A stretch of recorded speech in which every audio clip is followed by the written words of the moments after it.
as a guy? Again, like I said, we've had those conversations internally. We know who those guys are.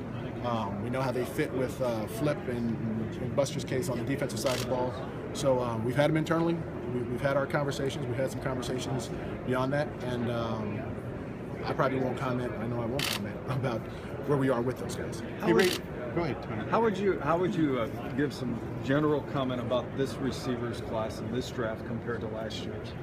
Again, it's interesting that there's the notion that this class is better than the last class, or these guys have better namesake, or whatever the case may be.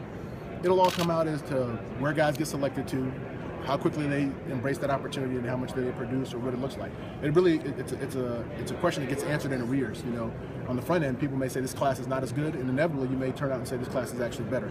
So it comes down to how they actually perform once they get to the National Football League. Ray, you said on the podium that you added some scouts. Is that? We have. How many have you added? The difference of last year's staff and this year's staff? 6 guys, maybe 7. You added 6 or 7, and are some of those guys you were saying more veteran guys? Much more experienced guys. Much more experienced guys. Guys that have been around the league 20 plus years. You're talking about last May. Yes, sir. Yeah. Nothing like recent. No, I mean, again, we still added guys recently, but again, that's a different part of the puzzle. So Ray, you said you have names in a pecking order in regards to the quarterback situation. Yeah. Where does Brian Hoyer fit in, and what maybe gives you pause that you might need to look in a different direction? I would say that I wouldn't tell you where he's at in the list or where that ranking or that stacking is.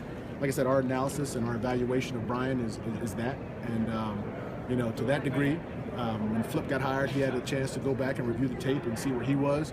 Kurt Warburton the same, Kevin O'Connell the same. So all of those conversations, I would say, are constantly always moving until you make that final decision of, okay, this is the direction we're going to go, and this is the decision we're going to make. Do you and Pat disagree on Hoyer is the future as a quarterback?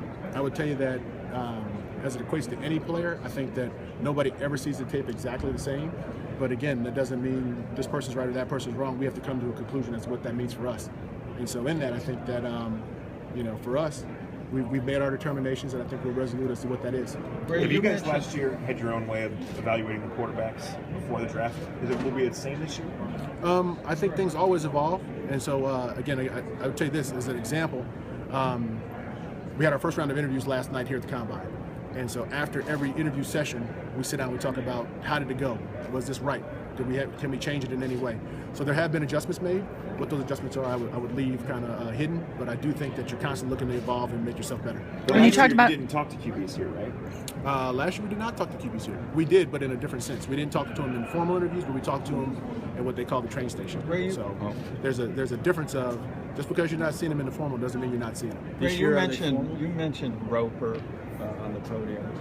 Is he essential new set of eyes in the quarterback evaluation this year? He's a part of the process. He will be a part of that process. And from the coaching side, like I said, we all have bits and pieces of information to add to the puzzle.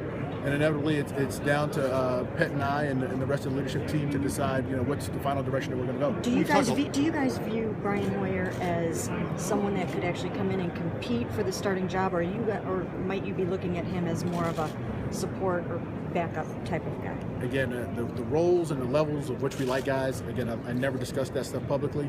Like I said, our internal evaluation has been made, and our assessments as to what that is will be delivered to both he and his agent.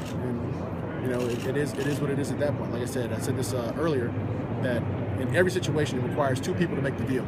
So if he likes our circumstance and our situation, then that's part of it. If he doesn't, then that's his choice to make. We've asked you a lot about Johnny, and could you, if you guys were comfortable with the decision you finally made, looking back on it, was the thing with Justin something that should have been caught before you guys drafted him? Or is there any way that you guys feel like whatever this issue is, could have been seen beforehand? I would tell you that you always have that second guess moment of could I have known, should I have known, how would I have known? And I would tell you that in that respect, you always look to improve your decision-making process. So you'd like to think you can catch it or you can find it, but that requires I'd say resources or things that you got to really truly dig into. Like you got to have, again, I'd say this, you don't find out everything about every guy.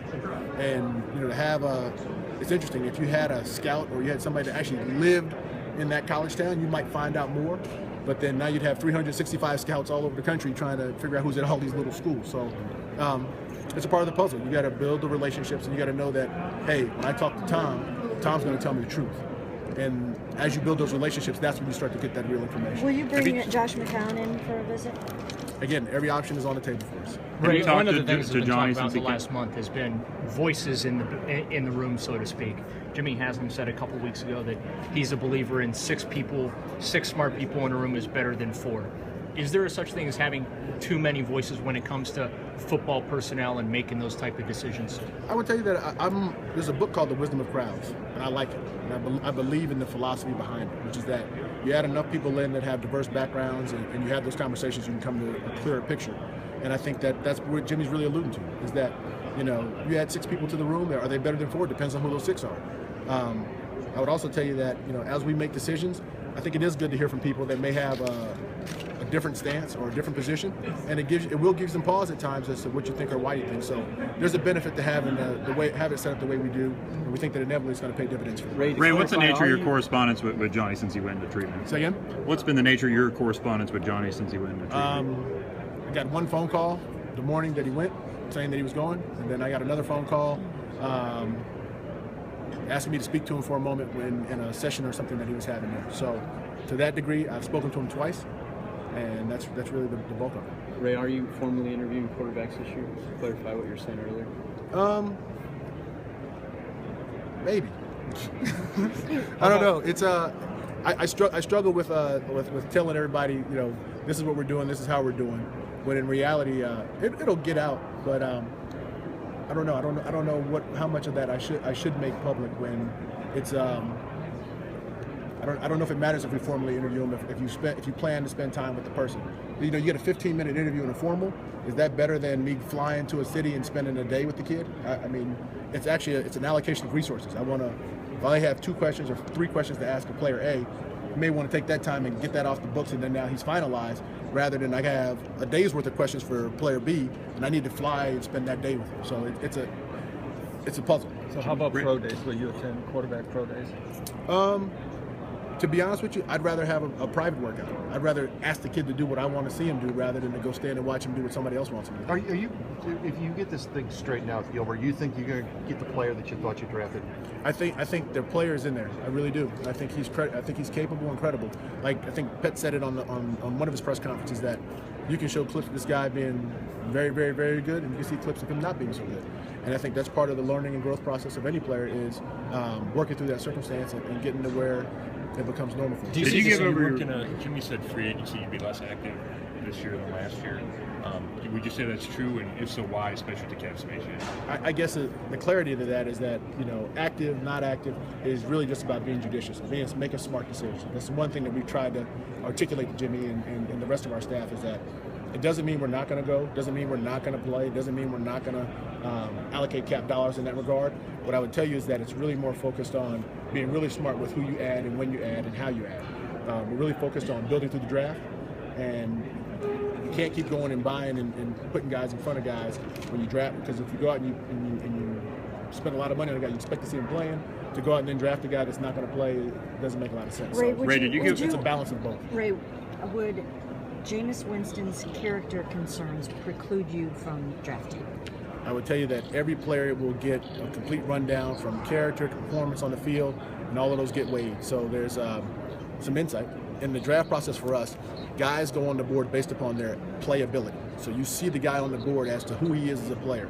Now, that may say that he has, if any player has a character blemish or a medical blemish or something that we think is a red flag for us, that gets denoted as well, so that when you look at that card, you recognize where that player is and what issues may exist. To that degree, his play, his character, his medical, his testing performances will all be relevant in that conversation. What Ray, did you give projection is Mariota coming from that spread offense? One more time, I'm sorry. How much projection is Mariota coming from that offensive play? I would tell you that it's the interesting thing about the National Football League now is that I don't know how many teams actually run true pro offenses. So it's just the norm. Like this is what you see now in college football is what we all have to kind of work through. Is that Guys don't play under center. Guys don't run play action passes. Guys don't take the requisite 3, 5, and 7-step drops and do all the things that we like to see, quote unquote, NFL football. So there is a projection aspect, but again, to me, that doesn't change the process of what we have to do. We got to look at the guy's skill set and then determine whether or not that skill set can be beneficial to the Browns. Ray, did you turn over your phone to the NFL? One more time? Did you have to turn over your phone to the NFL? No, they came and they talked to me. Is there a good reason why Gilbert can't return kicks? Is there a good reason why he can't? I don't know. Or punts or anything? I would tell you he has in the past. I know. And so he did it in college. He got some touchdowns. And again, I will tell you that in every circumstance, you also want to give the guy a chance to do what he can do and have that benefit and that prowess. But again, you gotta figure out is it worth you putting him back in that circumstance in that situation. Example I would tell you is that when I first got in, I was in Atlanta. We drafted D'Angelo Hall, and he had run back a lot of kicks at Virginia Tech, and they used him situationally, but they didn't just put him back there as a full-time guy. And I think that's generally what you see when a guy gets drafted high. They're not going to give him the full-time responsibility for the most part. Occasionally you'll see it, but I think that's more of a rarity than the norm. How much does your belief in Johnny and projection of Johnny going forward impact the decisions that you're going to make at the quarterback position over these next couple of weeks or maybe months? I would tell you that the impact that any one player has on our decisions is who can we find to compete with and or be better than. So that's really what it comes down to. No player is above, hey, look, Joe Hayden's a really good player. I'd like to have another Joe Hayden can I get Joe Hayden better? Or is he better than Joe Hayden? That's really the charge that we're looking at. And that's not a knock on Joe, because I think the guy's a really good football player, but it's more of the premise behind what we're trying to do is to drive the competition and get our football team better. Ray, do you foresee using the franchise or transition tag this year? Again, that'll come out here in the next little bit before free agency opens. So if we do, everybody will know who that name's associated with, and we'll go from there. But until then, I don't think I would say. You get a sense. How much do you hope that you guys as a team don't get docked a draft pick for Texas? I mean, would you rather that it be just on you in terms of something against you instead of the team like a draft pick? I can't answer that. It's the league's decision to make what they're going to make, and we'll go from there. I don't have a take on that. Do you get a sense there's going to be a market, a bigger market for Buster out there, given the season he had? Again, I would tell you that every team evaluates players on their own. It's just like draft boards. Everybody's draft board is different. Everybody's free agency board is different. So how teams value any particular player really doesn't come down to how he played in our scheme. It's how would he fit in their scheme. So it's hard for me to answer that question when we have our own independent idea of what team needs are. But again, I'm not in people's building to put a requisite value from a league perspective on it. Did you apologize because the league found out, or because you thought you shouldn't have done it? Again, I would tell you that I'm more into understanding who I am. And I know I messed up, and so it was up to me to make that right. And so how I make it right is to apologize to all the people that are out there, our fans, the owner, Pet, and anybody else that deserved that apology. And again, I would issue it because it's really about, for me, how I misstepped, and I felt like I should make that right. And I will, and whatever that requires. What's your take on Wisconsin? Again, I would tell you, I don't get into commenting about individual players and whether I like him or whether I don't. He's obviously here at the Combine, so somebody thinks I am. Ray, would you guys be open to potentially trading for a quarterback, a guy like Mike Glennon, someone like that that's out there? Again, we're going to wrap. Everything's out there.